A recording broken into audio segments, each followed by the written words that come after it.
Welcome to 30 Second Chances, where we ask deep contemplative questions and provide far too little time to formulate thoughtful, reflective answers. My guest today is live sound engineer Willa Snow. Willa, how you doing? I'm doing well. How are you? Just fabulous, thank you. Okay, you know the drill, 30 seconds on the clock and on to the next question. Are you ready? Let's do this. All right. Question number one, describe your job to a 5-year-old. I go into venues with things that don't necessarily work super well, try to make them work, and then give people hearing damage. What's a venue? It is a place with louder makers and brighter makers inside of it. Louder makers and brighter makers. Louder makers and brighter makers. Mm-hmm. That is right. That is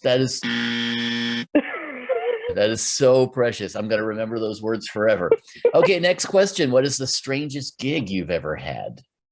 Oh my gosh, strangest I know there's gig. so many to pick from, right? I mean, I also haven't. Probably a debutante ball. I worked a debutante ball just a couple of weeks ago, and it's like, so I'm in Texas, and it was a very Texan debutante ball, and our speakers were very ugly, and they wanted us to move them even though they were already in the air, surrounded by lighting, and yeah. But debutante balls are really creepy and weird. I didn't even know they did those things anymore, but yeah, They do. They do. Wow. It's like the Texas social event of spring. Like, yeah, okay. And like I love pink, obviously, but they had the worst pink tablecloths. Like, come on. Oh, this sounds like a topic for another planet. I mean, another time. So well, I already know the answer to this because we just had this discussion off camera, but tell me about your most recent injury. My most recent injury was about 20 minutes ago.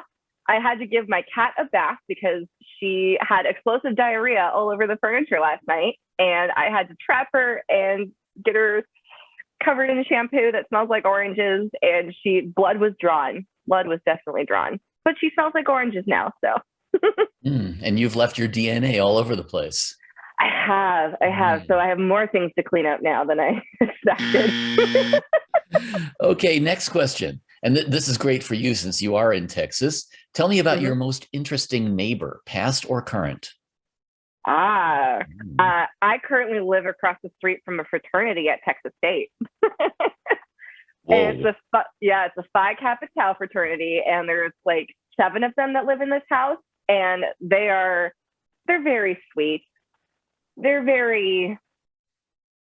That's all I got. They do their best, but when I went over to meet them, I was very drunk at the time. But when I wandered over to meet them, they all like lined up in front of me with their little hats, and they like took their hats off and said, "Ma'am." Whoa. Yeah, okay. All right, next question. You have just woken up as a fictitious superhero with a completely pointless or semi-useless superpower. Who are you, and what's your costume look like?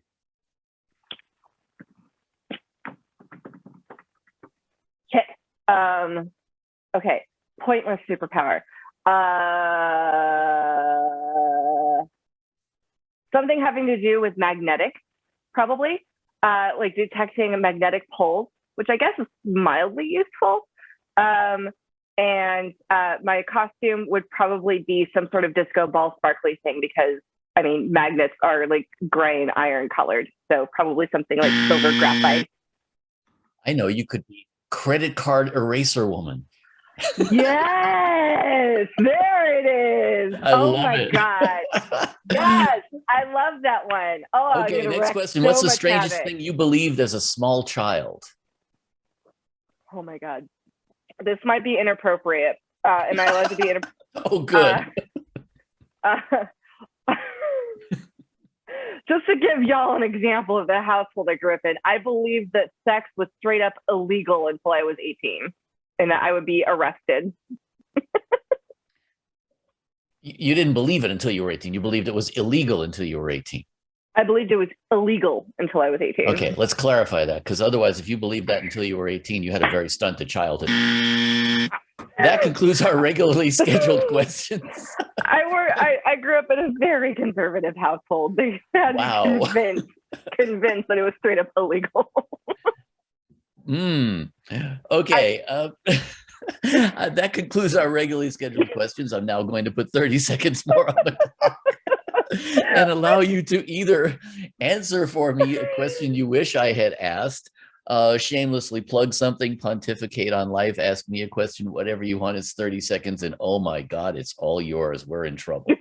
Go. Oh, Lord.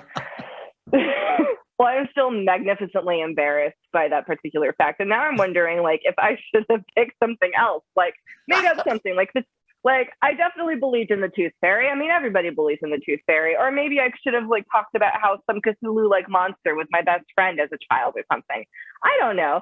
But I mean, also, I'm living in my truth, and I'm all about authenticity. And, you know, this is plenty of people, I'm sure, live in religious conservative households that have equally strange things that are told to them as children. And the fact is, like, the question was, as a small child, and yeah, I was told that as a 4-year-old, believe it or not, as a 4-year-old. So it's still valid.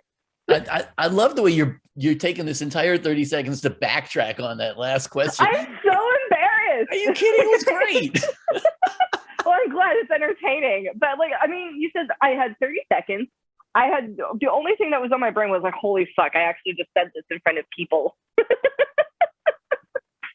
Not to mention, holy fuck. Let's see. So that would be another. No, never mind.